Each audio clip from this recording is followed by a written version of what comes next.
Aujourd'hui, on va parler d'un débat qui enflamme le monde du football depuis plusieurs années. Est-ce que le Brésil dépend trop de Neymar?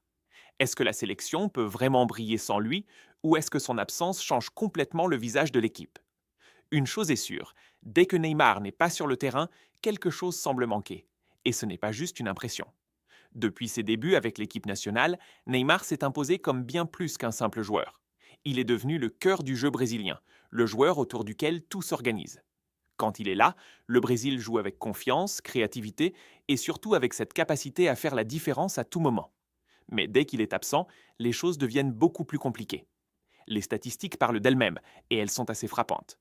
Avec Neymar sur le terrain, le Brésil affiche un taux de victoire impressionnant, proche des 70%. Mais sans lui, ce chiffre chute de manière significative, descendant autour des 50%. Ce n'est pas une petite baisse, c'est une vraie différence qui montre à quel point son impact est énorme.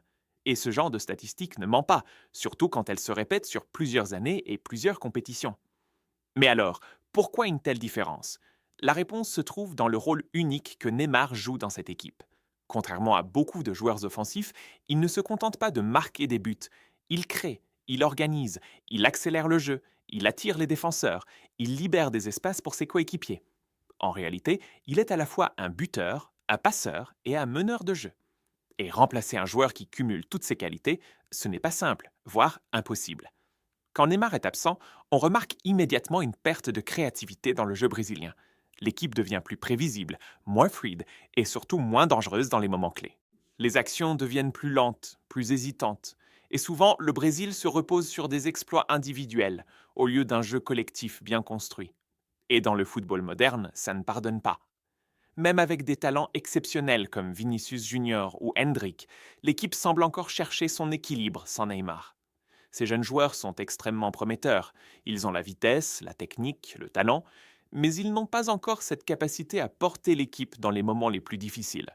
Ils sont encore en construction, encore en train d'apprendre à gérer la pression des grandes compétitions internationales. Et c'est là qu'intervient un autre aspect, souvent sous-estimé, le leadership. Neymar n'est pas seulement un joueur talentueux, c'est aussi un leader technique. Sur le terrain, c'est lui qui prend les responsabilités, qui demande le ballon dans les moments chauds, qui tente les gestes décisifs quand tout semble bloqué. Cette capacité à assumer la pression, à oser, à prendre des risques, elle est rare. Et elle manque clairement au Brésil quand il n'est pas là. Il y a aussi un facteur psychologique qui joue un rôle énorme. La présence de Neymar sur le terrain change complètement la perception du match, autant pour ses coéquipiers que pour les adversaires. Ses partenaires jouent avec plus de liberté, plus de confiance, parce qu'ils savent qu'ils peuvent compter sur lui à tout moment. Et en face, les défenseurs sont souvent plus prudents, plus concentrés, parfois même intimidés. C'est un avantage invisible, mais très réel. Sans lui, cette dynamique disparaît. Les adversaires deviennent plus audacieux, plus agressifs, et le Brésil perd cette aura qui faisait sa force. L'équipe semble moins dominante, moins impressionnante, et surtout moins capable de faire peur. Et dans le football de haut niveau, l'aspect mental est souvent aussi important que le talent pur. Mais attention, dire que le Brésil dépend de Neymar ne veut pas dire que l'équipe est faible sans lui. La Seleção reste l'une des nations les plus talentueuses du monde. Le problème, c'est qu'elle passe d'une équipe capable de dominer n'importe qui à une équipe simplement compétitive. Et cette différence, elle est énorme quand on parle de gagner des titres. Certains analystes pensent même que cette dépendance est devenue un problème structurel. Selon eux, le Brésil s'est trop reposé sur Neymar au fil des années, au lieu de construire un système de jeu capable de fonctionner sans lui. Résultat, dès qu'il est blessé ou absent, l'équipe doit complètement se réinventer, et souvent dans l'urgence. Et justement, les blessures de Neymar ont relancé ce débat encore plus fort. À plusieurs reprises, il a manqué des matchs importants, voire des compétitions entières. Et à chaque fois, le constat est le même. Le Brésil souffre. Pas forcément au point de s'effondrer, mais suffisamment pour perdre cette domination qui faisait sa réputation. C'est pour ça que certains observateurs appellent aujourd'hui à un changement. Ils estiment que le Brésil doit apprendre à jouer sans Neymar, non pas pour le remplacer, mais pour réduire cette dépendance. L'idée, ce n'est pas de se passer de lui, mais de construire une équipe capable de performer même en son absence. Une équipe plus équilibrée, plus collective, moins fragile. Et c'est là que la nouvelle génération entre en jeu.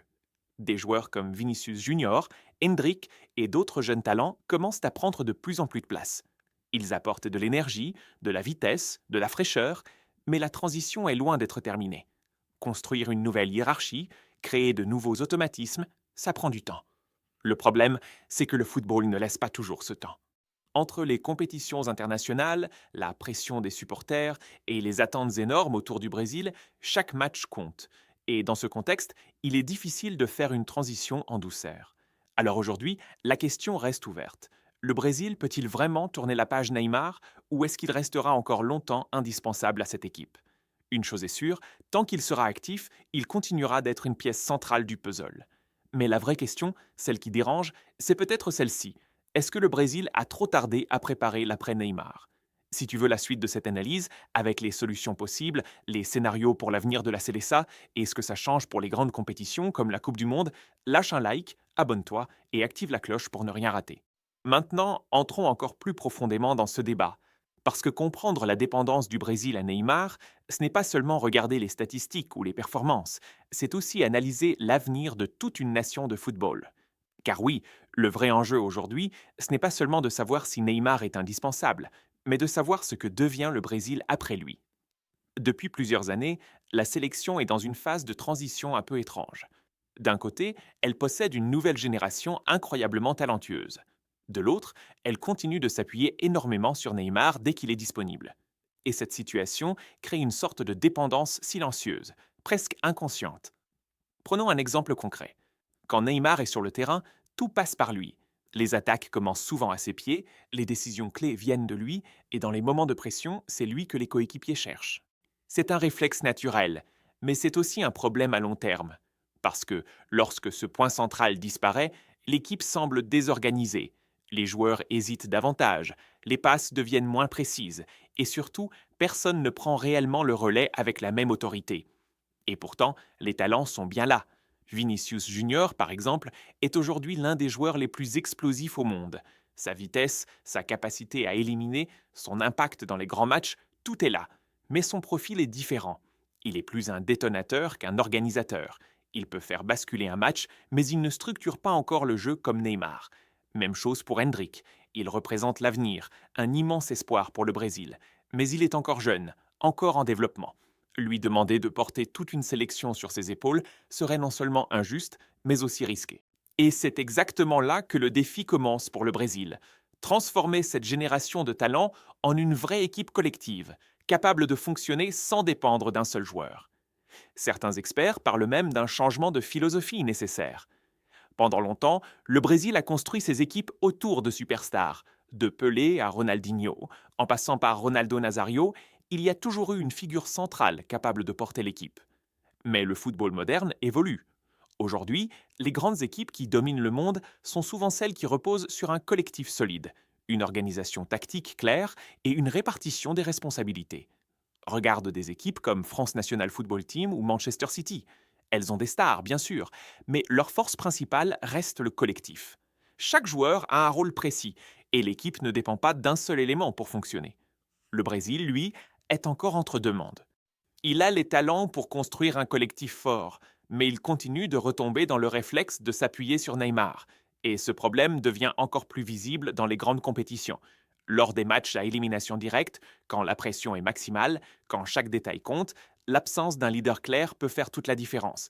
Et c'est souvent dans ces moments-là que le Brésil semble perdre son identité sans Neymar. Le jeu devient plus lent, plus stéréotypé, moins imprévisible.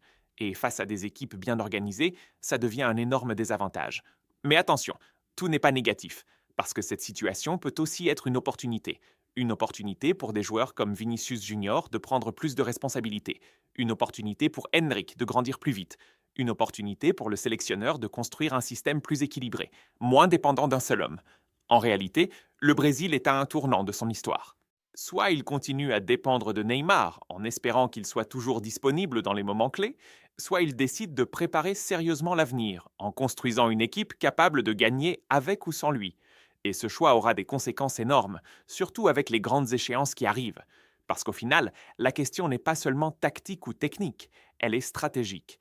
Est-ce que le Brésil veut rester une équipe spectaculaire mais fragile, ou devenir une machine collective capable de dominer sur la durée?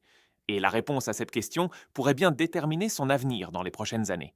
Une chose est sûre, tant que Neymar sera là, il restera une arme redoutable. Mais le vrai défi du Brésil, ce sera de prouver qu'il peut aussi gagner sans lui. Alors dis-moi en commentaire, pour toi, le Brésil est-il trop dépendant de Neymar ou est-ce simplement le prix à payer quand on a un joueur aussi exceptionnel?